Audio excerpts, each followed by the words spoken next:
ఈరోజు నేను పేపర్స్తో ఫ్లవర్ అయితే చేశాను. ఈ ఫ్లవర్ కోసం మనం ముందుగా లైట్ పింక్ కలర్ పేపర్ ఒకటి, వైట్ పేపర్ అయితే తీసుకోండి. పింక్ కలర్ అయితే 8 x 8 సెంటీమీటర్ మెజర్మెంట్లో కట్ చేసుకోండి. ఈ వీడియోని మాటల్లో ఎక్స్ప్లెయిన్ చేయడం కష్టం అబ్బా, వీడియో చేసి ఫాలో అయిపోండే. మనకి ఫ్లవర్ డిజైన్ వచ్చేలాగా పెన్తో మార్క్ చేసి ఎక్స్ట్రా పేపర్ని కట్ చేయండి. అప్పుడు మనకి ఫ్లవర్ డిజైన్ అయితే వస్తుంది. ఈ ఫ్లవర్లో ఒక హార్ట్ షేప్ ఉన్న దాన్ని కట్ చేసి పక్కనున్న దాన్ని కూడా కొంచెం లైట్గా కట్ చేశాక గ్లూతో అయితే అంటించండి. ఇప్పుడు 7 x 7 సెంటీమీటర్ మెజర్మెంట్లో ఉండే వైట్ పేపర్ని అయితే తీసుకోండి.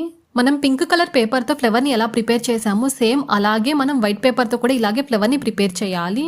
ఇలా ఫ్లవర్స్ని ప్రిపేర్ చేసుకున్నాక ఈ రెండు ఫ్లవర్స్ని గ్లూతో అయితే అంటించండి. ఇదే విధంగా మనం 7, 8 దాకా ఫ్లవర్స్ని అయితే ప్రిపేర్ చేసుకోవాలి.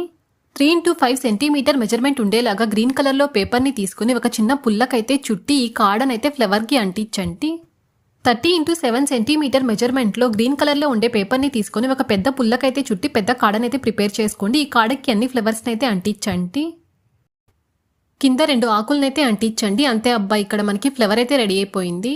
ఇంతలా కష్టపడి ప్రిపేర్ చేసినా నాకు ఏదైనా ఒక చిన్న గిఫ్ట్ ఇవ్వచ్చు కదా. అదేదో బరువుగా ఉండే గిఫ్ట్ అనుకుంటారేమో. ఒక చిన్న లైక్ అండ్ సబ్స్క్రైబ్.